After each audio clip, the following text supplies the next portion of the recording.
حضرت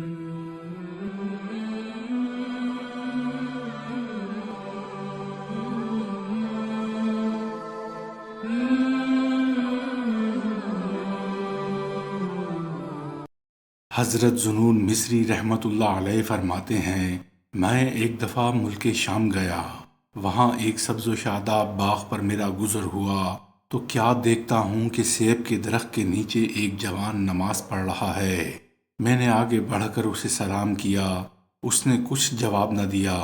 دوسری مرتبہ میں نے سلام کیا تو اس نے اپنی نماز ختم کر کے زمین پر انگلی سے یہ شعر لکھے، یعنی زبان بولنے سے اس لیے روکی گئی ہے کہ وہ طرح طرح کی آزمائشوں کا آغاز ہے اور آفات کو کھینچنے والی ہے، اس لیے تمہیں چاہیے کہ جب بولو اللہ ہی کا ذکر کرو، اسے کسی وقت بھی نہ بھولو اور ہر حالت میں اس کی حمد کرتے رہو۔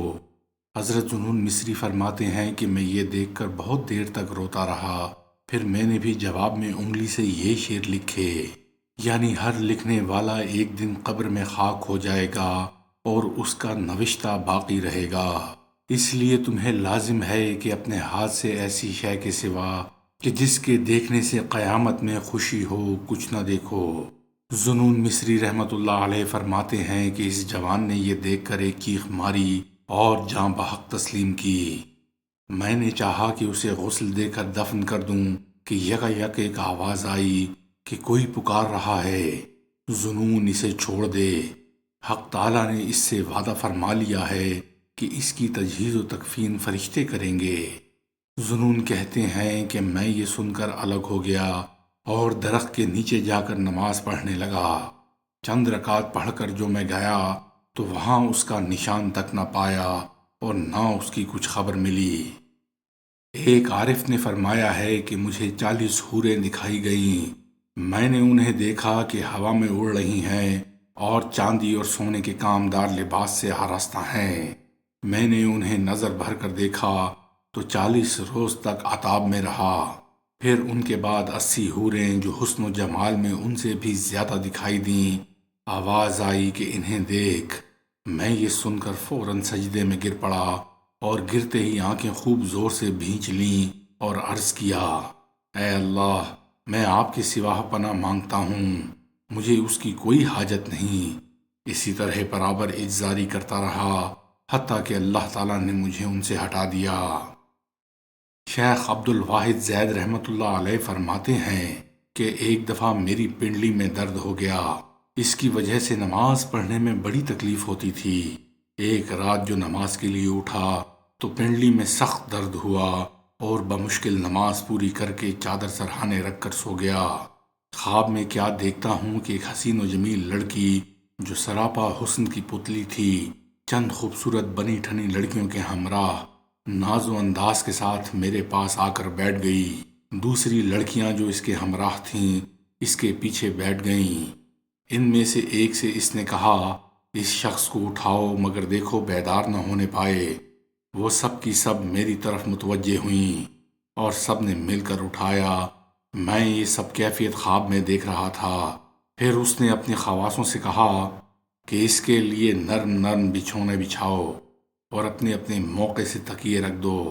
انہوں نے فوراً 7 بچھونے اوپر نیچے بچھائے کہ میں نے عمر بھر کبھی ایسے بچھونے نہ دیکھے تھے۔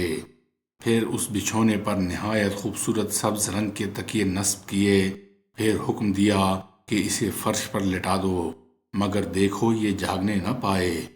مجھے انہوں نے اس بچھونے پر لٹا دیا اور میں انہیں دیکھتا رہا اور یہ سب باتیں سنتا رہا۔ پھر اس نے حکم دیا کہ اس کے چاروں طرف پھول پھلواری رکھ دو۔ انہوں نے سنتے ہی طرح طرح کے پھول رکھ دیے۔ پھر وہ میرے پاس آئی اور اپنا ہاتھ میرے اسی درد کی جگہ پر رکھا اور ہاتھ سے سہلایا، پھر کہا، کھڑا ہو نماز پڑھ، حق تعالیٰ نے تجھے شفا دی۔ اس کا یہ کہنا تھا کہ میری آنکھ کھل گئی اور میں نے اپنے آپ کو بھلا چنگا پایا، گویا کبھی بیماری نہ تھی۔